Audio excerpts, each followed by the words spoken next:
જૂનાગઢ જિલ્લાના ભેસાણના વિશળ હડમથિયા ગામની સરકારી ગ્રાન્ટેડ પ્રાથમિક શાળામાં પ્રવેશોત્સવ દરમિયાન ચિંતાજનક દ્રશ્યો સામે આવ્યા। શ્રમ અને રોજગાર વિભાગના નાયબ સચિવ વિદ્યાર્થીઓ સાથે ક્લાસરૂમમાં સંવાદ કરી રહ્યા હતા અને આ દરમિયાન તેમણે ધોરણ 9માં ભણતા વિદ્યાર્થીઓને જ્યારે પૂછ્યું કે તમને ABCD આવડે છે ત્યારે વિદ્યાર્થીઓએ માથું ધૂણાવીને ના પાડી દીધી। હાઈસ્કૂલના ઉંમરે પહોંચેલા વિદ્યાર્થીઓની આ નબળાઈ જોઈને ખુદ નાયબ સચિવ પણ આશ્ચર્યચકિત થઈ ગયા। આ ઘટના સામે આવતા જ સમગ્ર શિક્ષણ વિભાગમાં દોડધામ મચી ગઈ।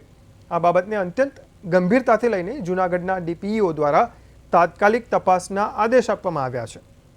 ભેસાણ તાલુકા પ્રાથમિક શિક્ષણ અધિકારીના નેતૃત્વમાં એક વિશેષ તપાસ સમિતિની રચના પણ કરવામાં આવી છે અને શાળાના વિદ્યાર્થીઓનો પ્રોગ્રેસ રિપોર્ટ રજૂ કરવા તાકીદ કરાઈ છે।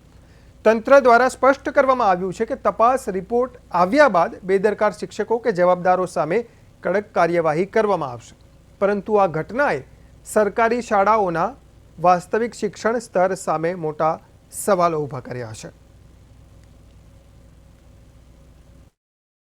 આ કિસ્સો આવ્યો છે અને ત્યાંના જે તાલુકા પ્રાથમિક શિક્ષણ અધિકારી ભેસાણના છે એમને મેં ટેલિફોનિક તમામ વિગતો મેં જાણી છે કે પ્રવેશોત્સવ દરમિયાન સાહેબશ્રી દ્વારા ABCDને એ પૂછવામાં આવ્યું હતું અને બાળક એ સમયે બોલી શક્યો નહોતો।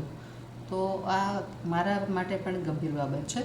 એકચ્યુઅલી બાળક શા માટે નથી બોલી શક્યું, એને ખરેખર નથી આવડતું કે શું છે, એ માટે થઈ અને તાલુકા પ્રાથમિક શિક્ષણ અધિકારીને તાત્કાલિક જ અમે એ બાબતે સંપૂર્ણપણે મૂળમાંથી તપાસ કરવા માટેની સૂચના અપાઈ હતી। એ અનુસંધાને તાલુકા પ્રાથમિક શિક્ષણ અધિકારી દ્વારા એક આખી તપાસ કમિટીની જ રચના કરી દેવામાં આવી છે કે આ જે શાળામાંથી બાળક ધોરણ 8 પાસ કરીને આવ્યું છે એ શાળામાં આ જ વિદ્યાર્થીનું એકેડેમિક આખું જે હિસ્ટ્રી છે એ કયા પ્રકારની છે એ આખું તપાસવામાં આવે।